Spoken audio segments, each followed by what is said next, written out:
मानसिक उपचार की व्यवहारिक तकनीकें चैप्टर 6। जब कोई इंजीनियर पुल या अंतरिक्ष यान बनाता है तो वह किसी जानी पहचानी तकनीक तथा आजमाई हुई योग्यताएं व तरीकों से समस्या को हल करता है। यह तकनीकें, योग्यताएं और तरीके सीखने पड़ते हैं। इसी तरह आपके जीवन को नियंत्रित और निर्देशित करने की भी जानी पहचानी तकनीकें, योग्यताएं और तरीके हैं। ये तरीके और तकनीकें मूलभूत हैं। गोल्डन गेट ब्रिज बनाने से पहले इंजीनियरों को गणित के सिद्धांत, दबाव और तनाव को समझना था। दूसरे, उन्हें अपने मस्तिष्क में खाड़ी पर उत्कृष्ट पुल की मानसिक तस्वीर बनानी थी। तीसरा कदम उस तस्वीर को साकार करने के लिए आजमाए हुए और समय सिद्ध तरीकों का इस्तेमाल करना था। जब ये तीनों कदम पूरे हो गए तो पुल बन गया और कार चलाने वालों की कई पीढ़ियां इसके पार जाने लग गई। अगर आप चाहते हैं कि आपकी प्रार्थनाओं का जवाब मिले तो आपको सही तकनीकों और विधियों से शुरुआत करनी होगी। प्रार्थना का जवाब वैज्ञानिक तरीके से मिलता है, कुछ भी संयोग से नहीं होता है। जब यह व्यवस्था और नियम कायदे की दुनिया है। इस अध्याय में आप अपने आध्यात्मिक जीवन के प्रकटीकरण और पोषण की व्यवहारिक तकनीक पाएंगे। आपकी प्रार्थनाओं को गुब्बारे की तरह हवा में लटके रहने की जरूरत नहीं है। उन्हें कहीं पहुंचना चाहिए और आपके जीवन में कुछ लाभ पहुंचाना चाहिए। प्रार्थना का विश्लेषण करने पर पता चलता है कि इसकी कई अलग अलग विधियां और तरीके हैं। हम इस पुस्तक में धार्मिक पूजा पाठ की औपचारिक प्रार्थनाओं को शामिल नहीं करेंगे। समूह आराधना का अपना महत्व है, लेकिन यहाँ हम उन पर ध्यान केंद्रित नहीं करेंगे। हमारा मूल ध्यान तो व्यक्तिगत प्रार्थना के उन प्रभावी तरीकों पर है जो आपकी रोजमर्रा की जिंदगी में शामिल किए जा सकें, ताकि आपको या दूसरों को मदद मिल सके। प्रार्थना किसी मनचाही चीज से जुड़े विचार का सूत्रीकरण है। प्रार्थना आत्मा की सच्ची मनोकामना है। आपकी मनोकामना ही आपकी प्रार्थना है। यह आपकी सबसे गहरी ज़रूरतों से निकलती है और उन चीज़ों को साकार करती है जिन्हें आप अपने जीवन में पाना चाहते हैं। वे लोग धन्य हैं जो धर्मपरायणता के भूखे और प्यासे हैं, क्योंकि उन्हें भरपेट मिलेगा। यही प्रार्थना की सच्ची प्रकृति है। जीवन की भूख और शांति, सद्भाव, स्वास्थ्य, खुशी और जीवन की बाकी अन्य नियामतों को पाने की कारगर अभिव्यक्ति। चेतन से अवचेतन तक विचार पहुंचाने की तकनीक। जैसा हम देख चुके हैं, प्रभावी प्रार्थना का रहस्य अवचेतन मन को इच्छित परिणाम सराबोर करना है। ऐसा करने का एक बहुत आसान तरीका चेतन से अवचेतन मन तक विचार पहुंचाने की तकनीक है। इसमें मूलतः अवचेतन मन को प्रेरित किया जाता है ताकि यह चेतन मन के आग्रह को उसी रूप में ग्रहण कर ले। यह तकनीक सपने जैसी स्थिति में सबसे अच्छी तरह काम करती है। जान लें कि आपके इस ज्यादा गहरे अवचेतन मन में असीमित बुद्धिमत्ता और असीम शक्ति है। बस शांति से अपनी मनोकामनाओं के बारे में सोचें। इसके साकार होने की तस्वीर इसी पल से देखना शुरू कर दें। इस छोटी लड़की की तरह बने जिसे बहुत बुरी खांसी थी और गला खराब था। उसने दृढ़ता से बार बार घोषणा की, खांसी अब जारी है, यह अब जारी है। चमत्कार यह हुआ कि खांसी 1 घंटे में सचमुच गायब हो गई। इस तकनीक का इस्तेमाल पूरी ईमानदारी और सहजता से करें। आपका अवचेतन आपके ब्लूप्रिंट को स्वीकार कर लेगा। अगर आप अपने और परिवार के लिए नया घर बनवा रहे हैं तो आप उसके ब्लूप्रिंट में गहरी रुचि लेंगे। आप ये सुनिश्चित करना चाहेंगे कि भवन निर्माता आपके ब्लूप्रिंट का अक्षरशः पालन करे। आप उसके द्वारा लगाई जाने वाली निर्माण सामग्री पर भी नजर रखेंगे। आप जानते हैं कि आपके भावी मकान का जीवन इस सामग्री की गुणवत्ता पर निर्भर करता है, इसलिए आप सर्वश्रेष्ठ सीमेंट, बिजली के तार, छत की सामग्री आदि चुनेंगे। क्या इसमें समझदारी नहीं होगी कि आप इतना ही ध्यान अपने मानसिक घर का भी रखें। क्या इसमें समझदारी नहीं होगी कि आप इतनी ही चिंता, खुशी और समृद्धि के अपने मानसिक ब्लूप्रिंट की करें?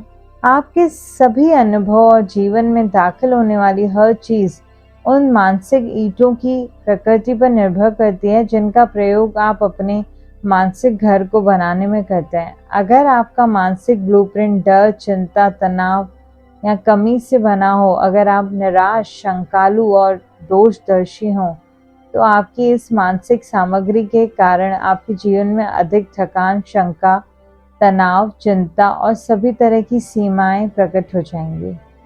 जीवन में सबसे मूलभूत और दूरगामी चीज वह है जो आप हर घंटे अपनी मानसिकता में बनाते हैं।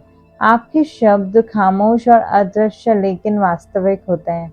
आप हर समय अपना मानसिक घर बना रहे हैं और आपके विचार तथा मानसिक तस्वीरें आपके ब्लूप्रिंट को दर्शाती है। हर घंटे, हर पल आप बेहतरीन सेहत, सफलता और खुशी का निर्माण कर सकते हैं। उन विचारों से जो आप सोचते हैं या रखते हैं, उन विश्वासों से जिन्हें आप स्वीकार करते हैं और उन दृश्यों से जिनकी आप अपने मस्तिष्क के छिपे हुए स्टूडियो में रिहर्सल करते हैं। जिस राजसी महल के निर्माण में आप लगातार जुटे रहते हैं, वह आपका व्यक्तित्व है, इस धरती पर आपकी पहचान है और इस दुनिया में आपके जीवन की पूरी कहानी है। एक नया ब्लूप्रिंट बनाएं। वर्तमान पल में शांति, खुशी और सद्भावना के एहसास द्वारा इसे खामोशी से बनाएं।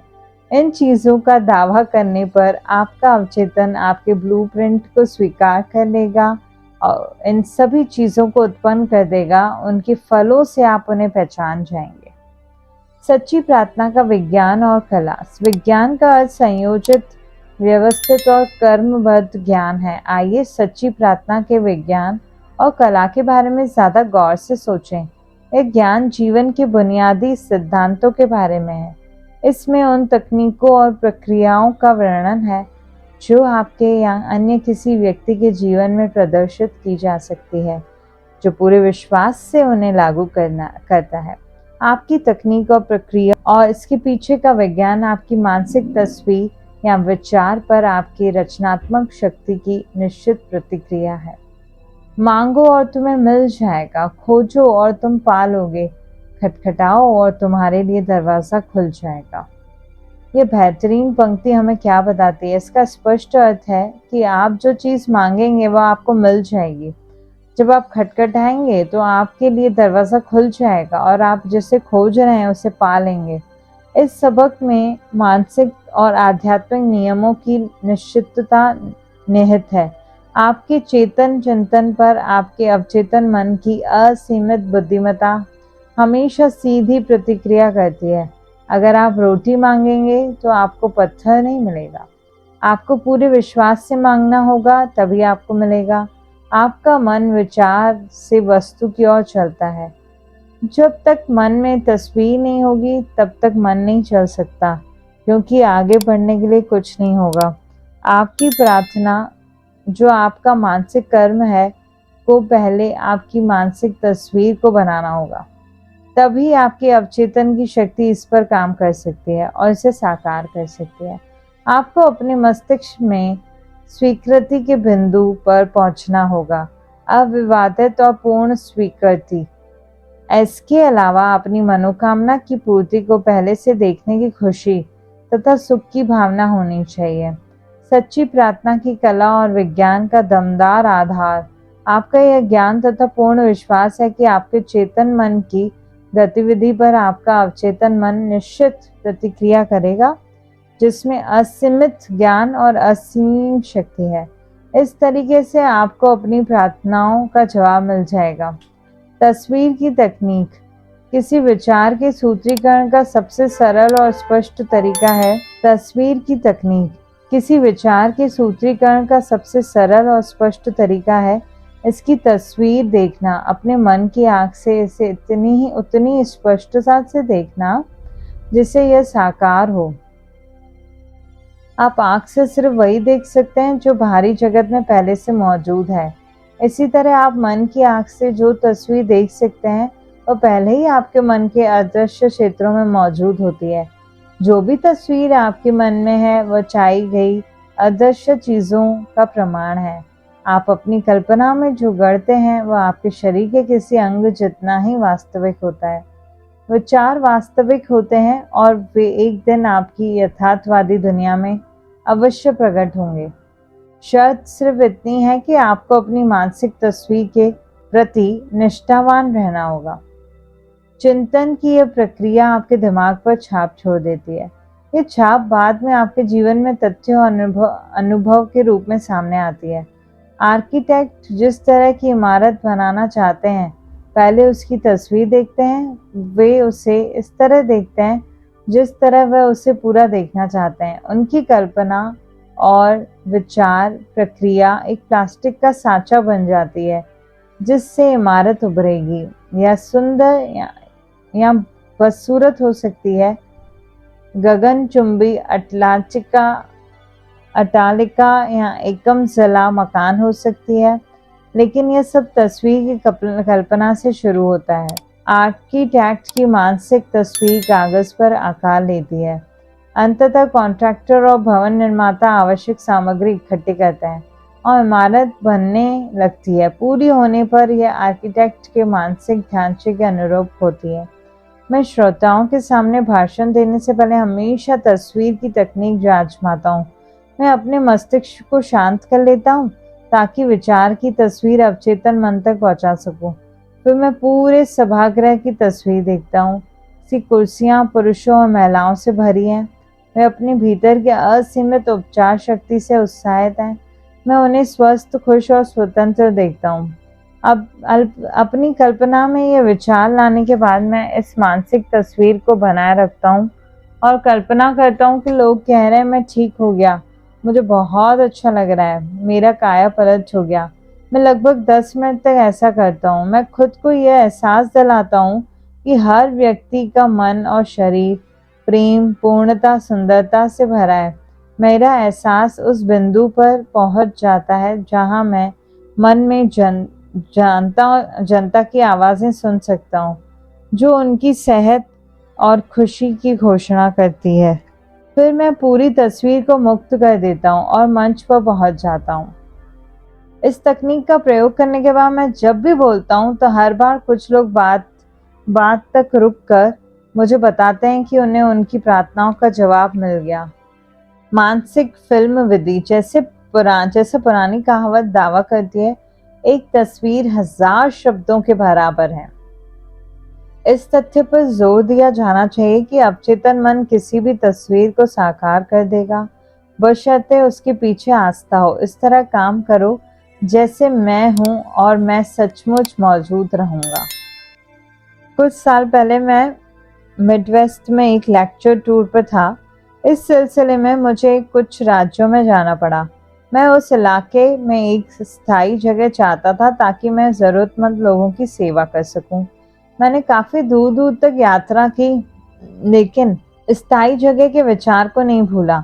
एक रात को स्पोकन वॉशिंगटन में मैंने अपने होटल के कमरे में पलंग पर आराम कर रहा था। मैंने अपने ध्यान को स्थिर कर लिया। शांत और निष्क्रिय तरीके से मैंने कल्पना की कि मैं बहुत बड़े जन समुदाय के सामने भाषण दे रहा था। मैंने सुनने वाले लोगों से कहा, मुझे यहाँ आकर खुशी हुई। मैंने इस आदर्श अवसर के लिए प्रार्थना की है। मैंने अपने मन की आंख से काल्पनिक भीड़ को देखा और मुझे वह वास्तविक लगी। मैंने किसी अभिनेता की तरह इस मानसिक फिल्म का नाटकीयकरण किया। मैंने संतुष्टि महसूस की कि यह तस्वीर मेरे अवचेतन मन तक पहुंच रही है, जो मैंने अपने तरीके से इस वास्तविकता में बदल देगा। अगली सुबह जागने पर मुझे काफी शांति और संतुष्टि का एहसास हुआ। कुछ दिन बाद मेरे पास मिडवेस्ट के एक संस्थान का फोन आया। वे मुझे अपना डायरेक्टर बनाना चाहते थे। मैंने प्रस्ताव स्वीकार कर लिया और कई साल तक वहां पर बहुत संतुष्टिदायक काम करने का आनंद लिया। जिस तरह का वर्णन मैंने किया है उसे अक्सर मानसिक फिल्म विधि, मेंटल मूवी मेथड कहा जाता है। मुझे बहुत से लोगों के पत्र मिलते हैं जिन्होंने मेरी पुस्तकें पढ़ी हैं और मेरे भाषण सुने हैं। वह मुझे इस तकनीक से हासिल हुए आशाजनक परिणामों के बारे में बताते हैं। मानसिक फिल्म विधि एक क्षेत्र में खास उपयोगी लगती है, जायदाद बेचना। अगर आप कोई मकान या जायदाद बेचना चाहते हैं तो मेरा सुझाव है कि आप पहले तो अपने मन में यह संतुष्टि कर लें कि आपके द्वारा तय कीमत सही है और आपके तथा खरीदार दोनों के हिसाब में न्यायपूर्ण है। इसके बाद अपने मस्तिष्क में को शांत कर लें, शीतल हो जाएं, विश्राम करें और उनिंदी निष्क्रिय अवस्था में चले जाएं ताकि समस्त मानसिक प्रयास न्यूनतम हो जाएं। अब अपने हाथों में चेक की तस्वीरें देखें, चेक पाने पर खुशी मनाएं, चेक के लिए धन्यवाद दें और अपने मस्तिष्क में बनी पूरी मानसिक फिल्म की सहजता अनुभव करते हुए सो जाएं। आपको इस तरह काम करना है जैसे यह सच हो चुका है। ऐसा करने से अवचेतन मन पर इसकी छाप बन जाएगी। फिर असीमित बुद्धिमत्ता उस खरीदार को आपकी ओर आकर्षित करेगी जो उस जायदाद को सचमुच चाहता है और इसे प्रेम करेगा तथा इसमें समृद्ध होगा। मस्तिष्क के अधिक गहरे प्रवाह से खरीदने और बेचने वाले एक साथ आ जाते हैं। आस्था होने पर मन में रखी मानसिक तस्वीर हकीकत बन जाएगी। Baudouin technique. Charles Baudouin France के रूसो इंस्टीट्यूट में प्रोफेसर थे। वे new Nancy school of healing के कुशल साइकोथेरेपिस्ट और शोध निदेशक थे। उन्होंने पाया कि अवचेतन मन को प्रभावित करने का सबसे अच्छा तरीका उनिंदी निष्क्रिय या नींद जैसी अवस्था में पहुंचना है, जहाँ सारे प्रयास कम से कम हो जाएं।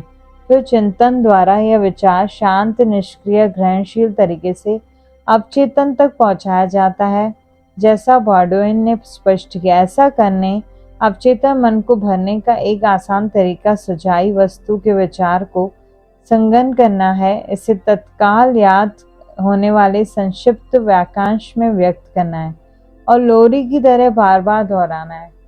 कुछ साल पहले लॉस एंजलिस की एक युवा विधवा लंबे और कटु पारिवारिक विवाद में उलझ गई थी।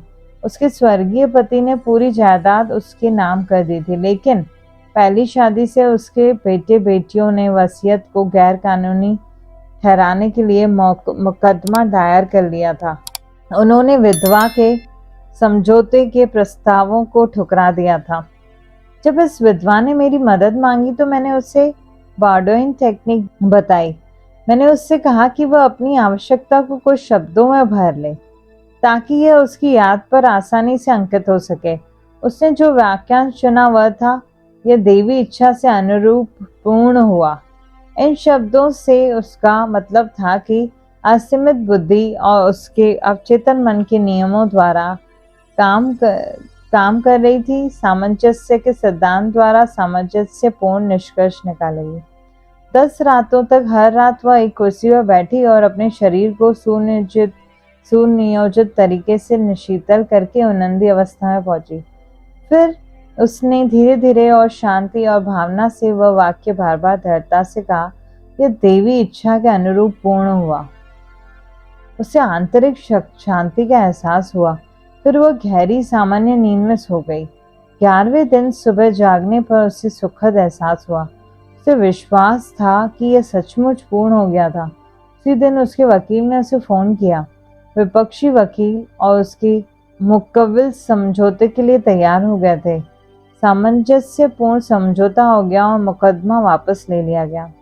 नींद की तकनीक। उनिंदी निष्क्रिय अवस्था में प्रयास न्यूनतम हो जाते हैं। उनिंदी अवस्था में चेतन मन काफी हद तक निष्क्रिय हो जाता है। इसका कारण यह है कि अवचेतन सोने से ठीक पहले और जागने के ठीक बाद ही सबसे शक्तिशाली होता है। इस अवस्था में आपकी इच्छा को अवचेतन मन तक पहुंचने से रोकने वाले नकारात्मक विचार मौजूद नहीं होते हैं। मान लें आप किसी विनाशक आदत से छुटकारा पाना चाहते हैं। इसके लिए आरामदेह मुद्रा अपना लें, अपने शरीर को शीतल कर दें और स्थिर हो जाएं। उनिंदी अवस्था में जाएं और बार बार किसी लोरी की तरह दोहराते रहें, मैं इस आदत से पूरी तरह से आजाद हूँ, मैं सद्भाव और पूर्ण मानसिक शांति महसूस कर रहा हूँ। इन शब्दों को रात और सुबह 5-10 मिनट तक धीरे धीरे शांति और प्रेम से दोहराएं। बार बार दोहराने से शब्दों का भावनात्मक महत्व बढ़ जाता है। जब नकारात्मक आदत जोर मारे तो इस फॉर्मूले को दोहरा लें। इस तकनीक से आप अवचेतन को विचार स्वीकार करने के लिए प्रेरित करते हैं और उपचार हो जाता है। धन्यवाद टेक्निक। बाइबल में पॉल सुझाव देते हैं कि हम अपने आग्रहों के साथ प्रशंसा करें और धन्यवाद दें। प्रार्थना के इस आसान तरीके से असाधारण परिणाम मिलते हैं। कृतज्ञ हृदय ब्रह्मांड की रचनात्मक शक्तियों के हमेशा करीब होता है, जिससे साझे संबंध के नियम तथा क्रिया और प्रतिक्रिया के ब्रह्मांडीय नियम के आधार पर इसकी और असंख्य नियामतें प्रवाहित होती हैं। हाल ही में एक युवा माँ ने मुझे इस तकनीक के बारे में अपना अनुभव बताया। उन्होंने कहा, मेरी नौकरी छूट गई थी और मैं दिवालिया थी। मेरे 3 बच्चे थे जिनका मुझे पेट पालना था। मैं नहीं जानती थी कि मदद के लिए किधर जाऊं। फिर मैंने आपकी ये बात सुनी कि हमारी प्रार्थनाओं का जवाब मिलने से पहले ही हमें कृतज्ञ होकर धन्यवाद देना चाहिए। ऐसा लगा जैसे मेरे दिमाग की बत्ती जल गई हो। मैं समझ गई कि मुझे इसे आजमाना ही होगा। हर रात और सुबह 3 हफ्ते तक वह महिला ने ये शब्द दोहरा दिए, परमपिता मेरी दौलत के लिए धन्यवाद। उसने यह काम शीतल शांत अवस्था में किया और तब तक करती रही जब तक कि कृतज्ञता की भावना उसके दिमाग पर हावी नहीं हो गई। उसने कल्पना की कि वह अपने भीतर की असीमित शक्ति और बुद्धिमत्ता का आह्वान कर रही है। हालांकि जाहिर है वह रचनात्मक बुद्धिमत्ता और असीमित मस्तिष्क को देख नहीं सकती थी। वह आध्यात्मिक अनुभूति की अंदरूनी आंख से देख रही थी और उसे यह एहसास था कि दौलत की उसकी विचार छवि पहला कारण फर्स्ट कॉज था, जिससे उसे धन, प्रतिष्ठा और भोजन मिलेगा। उसकी विचार भावना दौलत से ओतप्रोत थी, जिस पर किसी तरह की परिस्थिति का प्रभाव नहीं पड़ा था। बार बार धन्यवाद परमपिता दोहराकर महिला का दिलो दिमाग स्वीकृति के बिंदु तक पहुंच गया। जब उसके मन में कमी, गरीबी और क्रोध के विचार आते थे तो वह आवश्यकता अनुसार बार बार कहती थी, धन्यवाद परमपिता।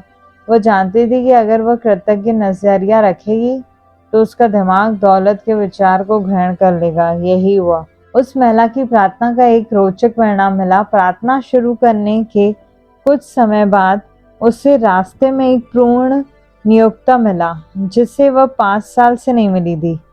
पूर्ण नियोक्ता ने उसके सामने अच्छी तनख्वाह वाली नौकरी देने का प्रस्ताव रखा। उसने उसे कर्ज भी दिया ताकि वह पहली तनख्वाह मिलने तक काम चला सके। उस महिला ने मुझसे कहा, मैं धन्यवाद परमपिता की अद्भुत शक्ति को कभी नहीं भूल पाऊंगी। इसने मेरे लिए चमत्कार किया है। सकारात्मक घोषणा का तरीका। सकारात्मक घोषणा का प्रभाव काफी हद तक इसके शब्दों में निहित सत्य और अर्थ की आपकी समझ से तय होता है। प्रार्थना में निरर्थक दोहराव न करें। सकारात्मक घोषणा की शक्ति निश्चित और स्पष्ट सकारात्मक बातों के बुद्धिमत्ता पूर्ण अमल में है। मान लें स्कूल या का कोई बच्चा 3 और 3 को जोड़कर ब्लैक बोर्ड पर 7 लिख देता है। टीचर गणित की निश्चितता से घोषणा करता है कि 3 और 3 6 होते हैं। इसके बाद बच्चा अंकों को बदल देता है। टीचर की घोषणा से 3 और 3 6 नहीं हुए। यह तो पहले से ही गणित की सच्चाई थी। इसी सच्चाई के कारण बच्चे ने ब्लैक बोर्ड के अंक बदल दिए। बीमार होना असामान्य है, स्वस्थ होना सामान्य है। स्वास्थ्य आपके अस्तित्व की सच्चाई है। जब आप स्वास्थ्य, सामंजस्य और खुद के लिए या किसी दूसरों के लिए शांति की सकारात्मक घोषणा करते हैं तथा जब आपको यह एहसास होता है कि आपके अस्तित्व के शाश्वत सिद्धांत हैं, तो आप अवचेतन के मन के नकारात्मक ढांचे को अपनी आस्था और घोषणा के अनुरूप दोबारा व्यवस्थित कर लेते हैं। प्रार्थना की सकारात्मक घोषणा का परिणाम जीवन के सिद्धांतों पर बल देने पर निर्भर करता है। चाहे स्थिति कैसी भी दिखे, हर एक पल के लिए विचार करें। गणित का एक सिद्धांत होता है, लेकिन गलती का कोई सिद्धांत नहीं होता। सच्चाई का एक सिद्धांत होता है, लेकिन बेईमानी का नहीं होता। बुद्धि का एक सिद्धांत होता है, लेकिन अज्ञान का नहीं होता। सद्भाव का एक सिद्धांत होता है, लेकिन मनमुटाव का नहीं होता। स्वास्थ्य का एक सिद्धांत होता है लेकिन बीमारी का नहीं होता। समृद्धि का एक सिद्धांत होता है लेकिन गरीबी का नहीं होता। जब इंग्लैंड के एक अस्पताल में गॉलस्टोन हटाने का मेरी बहन का ऑपरेशन होने वाला था तो मैंने सकारात्मक घोषणा के तरीके का प्रयोग किया। अस्पताल की जांचों और एक्सरे में उसके रोग की पुष्टि हो चुकी थी। उसने मुझसे अपनी सेहत के लिए प्रार्थना करने होगा। मैं 6000 मील से ज्यादा दूर था, लेकिन इससे मैं विचलित नहीं हुआ। मस्तिष्क सिद्धांत में समय और दूरी का कोई महत्व नहीं होता। असीमित मन या बुद्धिमत्ता एक ही समय पर हर बिंदु पर पूरी तरह मौजूद रहती है। दिन में कई बार मैंने अपनी बहन के रोग के लक्षणों और उसके शारीरिक व्यक्तित्व के विचार को दूर किया। शांति और विश्वास से मैंने इस बात की सकारात्मक घोषणा की, यह प्रार्थना मैं अपनी बहन कैथरीन के लिए कर रहा हूँ। वह आराम और चैन से है, संतुलित और पूरी तरह शांत। अवचेतन मन की जिस उपचारक बुद्धि ने उसके शरीर को बनाया है, वह अब उसके अस्तित्व की हर कोशिका, स्नायु, ऊतक, मांस, पेशी और अस्थि को बदल रही है। यह बदलाव उसके अवचेतन मन में समाहित सभी अंगों के आदर्श ब्लूप्रिंट के अनुरूप हो रहा है। शांति और खामोशी से उसके अवचेतन मन के सभी विकृत विचार तंत्र हट रहे हैं और घुल रहे हैं। उसके अस्तित्व के हर अणु में जीवन सिद्धांत की जीवंतता, पूर्णता और सुंदरता प्रकट हो रही है। वह अब उन उपचारक तर्कों को ग्रहण कर रही है जो उसमें नदी की तरह प्रवाहित हो रही है तथा उसे पूर्ण स्वास्थ्य, सामंजस्य और शांति दे रहे हैं। सारी विकृतियां और कुरूप छवियां अब उसमें प्रवाहित हो रहे प्रेम तथा शांति के असीमित समुद्र से धुल रही है। यही हो रहा है। 2 सप्ताह बाद मेरी बहन की एक बार फिर जांच हुई। आश्चर्यजनक बात यह थी कि इस बार उसके एक्सरे में कोई गड़बड़ नहीं निकली। उसके डॉक्टर ने कहा कि उसकी हालत में उल्लेखनीय सुधार हुआ था और अब वो ऑपरेशन की कोई जरूरत नहीं थी। सकारात्मक घोषणा का मतलब यह कहना है कि ऐसा ही है। जब आप सारे विपरीत प्रमाणों के बावजूद इस मानसिक नजरिए को सच मानते हैं तो आपको अपनी प्रार्थना का जवाब जरूर मिलेगा। ध्यान दें, आपका विचार नकारात्मक नहीं, सिर्फ सकारात्मक घोषणा करता है। क्योंकि अगर आप किसी चीज से इनकार करते हैं तब भी आप दरअसल उस चीज की उपस्थिति को स्वीकार तो कर ही रहे हैं। सकारात्मक घोषणा को दोहराना यह जानना है कि आप क्या कर रहे हैं और क्यों कर रहे हैं। मस्तिष्क को चेतना की उस अवस्था की ओर ले जाता है जहां यह आपकी कही बात को सच मान लेती है। जीवन की सच्चाइयों की तब तक सकारात्मक घोषणा करते रहें जब तक कि आपको संतुष्टिदायक अवचेतन प्रतिक्रिया न मिल जाए। तर्कपूर्ण विधि, यह तकनीक इसके नाम से के अनुरूप है। ये डॉक्टर फिनिस फॉकहर्स्ट क्विम्बी के अद्भुत कार्य से विकसित हुई है। डॉक्टर क्विम्बी मानसिक और आध्यात्मिक उपचार के क्षेत्र में अग्रणी थे और 1 सदी से भी पहले बेलफास्ट मैन में इलाज करते थे। वे दरअसल साइकोसोमैटिक चिकित्सा के जनक और प्रथम मनोविश्लेषक थे। उन्होंने मरीज के कष्ट और दर्द के कारण को अतीन्द्रिय तरीके से भांपने की उल्लेखनीय क्षमता थी। संक्षेप में कहा जाए तो तर्कपूर्ण विधि जिसका प्रयोग क्विम्बी ने इतनी सफलता से किया था, आध्यात्मिक तर्क पर आधारित है। आप मरीज और खुद को यह विश्वास दिलाते हैं कि रोग आपके अवचेतन मन के झूठे विश्वासों, निराधार डरों और नकारात्मक ढांचों के कारण है। आपने अपने मस्तिष्क में स्पष्टता से इस पर तर्क करते हैं और रोगी को विश्वास दिला देते हैं कि बीमारी विचार के एक विकृत ऐंठन भरे ढांचे के कारण है जो शरीर में प्रकट हो गया है।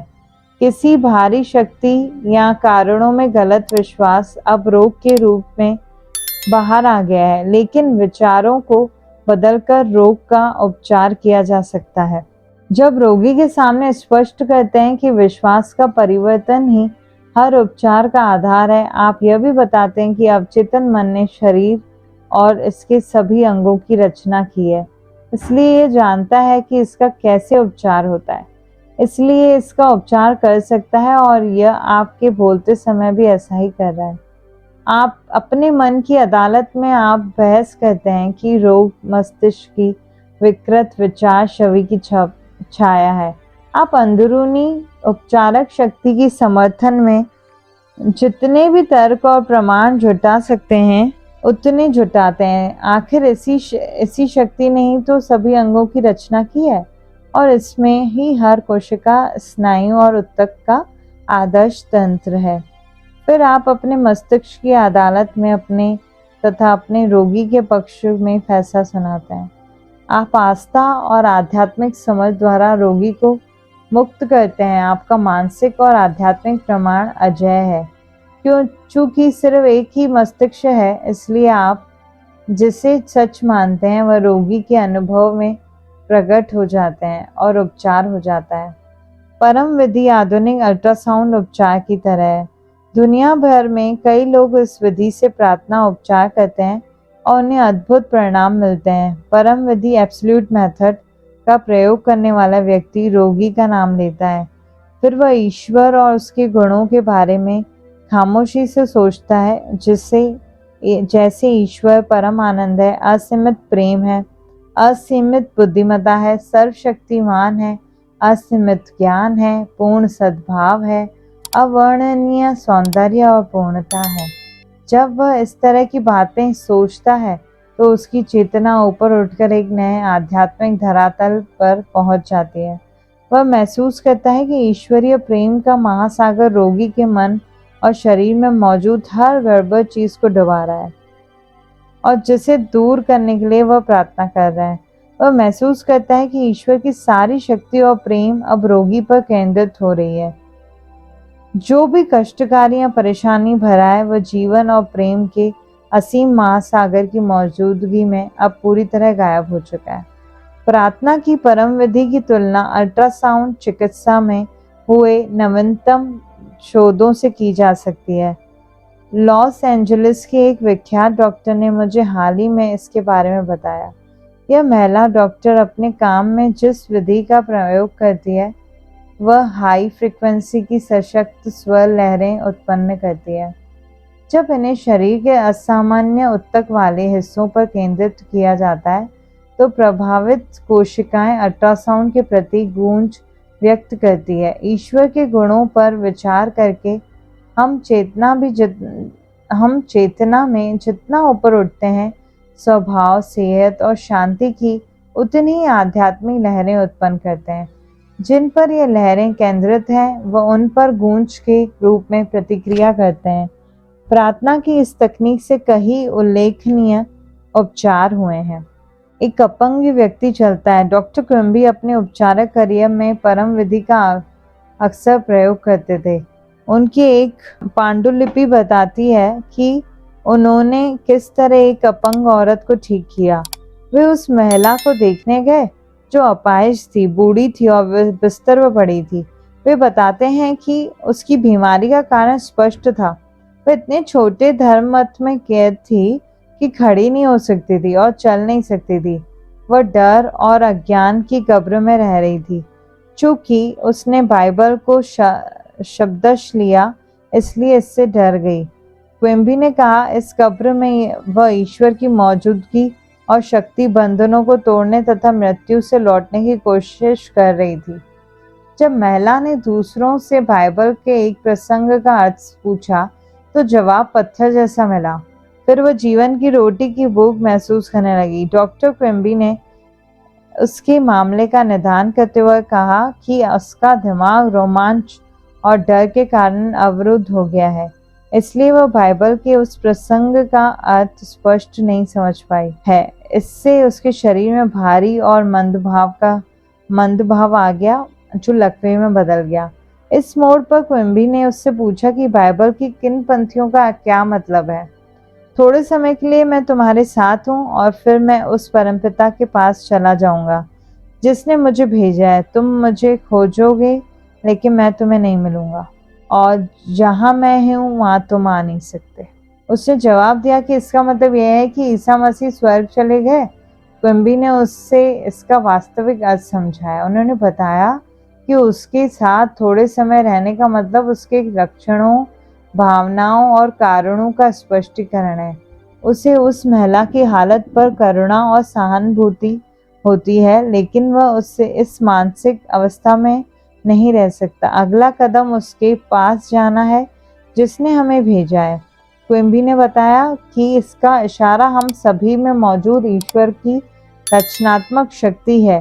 क्विम्बी ने तत्काल अपने मन की यात्रा की और देवी संपूर्णता पर मनन किया, यानी ईश्वर की जीवंतता, बुद्धिमत्ता, सद्भाव और शक्ति बीमार व्यक्ति में काम कर रही है। उन्होंने महिला से कहा, इसलिए जहां मैं हूं वहां तुम नहीं आ सकती, क्योंकि तुम अपने संकरे संकुचित विश्वास में रोगग्रस्त मौजूद हो, जबकि मैं स्वस्थ हूँ। इस प्रार्थना और स्पष्टीकरण का तत्काल परिणाम मिला और इस महिला के दिमाग का कायापलट हो गया। वह बिना वैसाखियों के चलने लगी। क्विम्बी ने कहा कि यह उनके सभी उपचारों में सबसे अनूठा था। वह बिल्कुल गलत थी और उसे सजीव करना या सत्य समझाना मुर्दे को जीवित करने जैसा था। क्विम्बी ने ईसा मसीह के पुनर्जीवन को उस महिला के खुद के स्वास्थ्य पर लागू किया। इसका उस महिला पर सशक्त प्रभाव पड़ा। क्विम्बी ने यह भी स्पष्ट किया कि उसने जो सच स्वीकार किया था वह ऐसा देवदूत था, विचार था जो डर, अज्ञान और अंधविश्वास के पत्थर को लुढ़का देता था। इससे ईश्वर की उपचारक शक्ति मुक्त हुई, जिसने उसे स्वस्थ कर दिया। आदेश विधि हमें हमारे शब्दों में शक्ति उनके पीछे की भावना और विश्वास के अनुरूप आती है। जब हमें यह एहसास होता है कि हमारे शब्दों के पीछे दुनिया को हमारे पक्ष में चलाने वाली शक्ति है, तो हमारा आत्मविश्वास बढ़ जाता है। आप इसमें और ज़्यादा शक्ति जोड़ने की कोशिश नहीं करते हैं। इसमें किसी तरह का मानसिक दबाव, बल प्रयोग या मानसिक पुष्टि नहीं होनी चाहिए। एक व्यक्ति ने आदेश विधि डिक्री मेथड का इस्तेमाल एक युवक पर किया जो लगातार उसे फोन करके तंग कर रहा था और डेटिंग पर चलने के लिए दबाव डाल रहा था। इससे छुटकारा पाना युवती को बहुत मुश्किल लग रहा था। जब वह उसके ऑफिस में भी आने लगा तो युवती समझ गई कि अब उसे तत्काल कोई प्रभावी कदम उठाना होगा। दिन में कई बार वह खुद को शांत अवस्था में लाकर बार बार यह आदेश देने लगी, मैं JR को ईश्वर के लिए मुक्त करती हूँ। वह हर समय अपनी सही जगह पर है। मैं स्वतंत्र हूँ और वह स्वतंत्र है। मैं हमेशा आदेश देती हूँ कि मेरे शब्द असीमित मस्तिष्क में पहुंचकर इसे वास्तविक बना दें। ऐसा ही हो। उसने बताया कि युवक उसकी जिंदगी से तत्काल गायब हो गया। वह उस युवती को दोबारा नहीं दिखा। वह कहती है, ऐसा लगा जैसे उसे जमीन निगल गई हो। तुम किसी चीज का आदेश देंगे तो यह तुम्हारे सामने रख दी जाएगी और तुम्हारे रास्ते पर रोशनी मिल जाएगी। वैज्ञानिक सच्चाई से लाभ लें। मानसिक इंजीनियर बने और अधिक व्यापक तथा महान जीवन बनाने के लिए आजमाई हुई स्वयं समय सिद्ध तकनीकों का प्रयोग करें। आपकी मनोकामना आपकी प्रार्थना है। इसी समय अपनी मनोकामना पूरी होने की तस्वीर बनाएं और इसकी वास्तविकता महसूस करें। आपकी मनोकामना सचमुच पूरी हो जाएगी। चीजों को आसान तरीके से हासिल करने की इच्छा करें। मानसिक विज्ञान की अचूक मदद लें। आप अपने मन के स्टूडियो में सोचे गए विचारों से अच्छी सेहत, सफलता और खुशी की तस्वीरें बना सकते हैं। वैज्ञानिक रूप से प्रयोग करते रहें जब तक कि आप खुद के सामने यह साबित न कर दें कि आपकी चेतन सोच पर आपके अवचेतन मन की असीमित बुद्धिमत्ता की हमेशा सीधी प्रतिक्रिया होती है। अपनी मनोकामना की निश्चित उपलब्धि के पूर्वानुमान में खुशी और आराम अनुभव करें। आप अपने मस्तिष्क में जो तस्वीर रखें वह उन चीजों की होनी चाहिए जिनकी उम्मीद तो हो लेकिन प्रमाण न हो। एक मानसिक तस्वीर हजारों शब्दों के बराबर है। आप आस्था से अपने मन में जिस तस्वीर को रखेंगे, आपका अवचेतन मन उसे हकीकत में बदल देगा। प्रार्थना में किसी तरह की जबरन कोशिश या मानसिक दबाव का प्रयोग न करें। उन्नति निष्क्रिय अवस्था में पहुंच जाएं और इस एहसास के साथ सोने जाएं कि आपकी प्रार्थना का जवाब मिल रहा है। याद रखें, कृतज्ञ हृदय हमेशा ब्रह्मांड की समृद्धि के करीब होता है। सकारात्मक घोषणा करने का मतलब यह कहना है कि ऐसा ही है, और विपरीत प्रमाणों के बावजूद जब आप इस मानसिक नजरिए को सच मानते हैं तो आपको प्रार्थना का जवाब मिलेगा। ईश्वर के प्रेम और महिमा के बारे में सोचकर सद्भावना, सेहत और शांति की लहरें उत्पन्न करें। आप जो आदेश देते हैं और जिसे सच महसूस करते हैं वह सच हो जाएगा। सद्भाव, सेहत, शांति, समृद्धि के आदेश दें।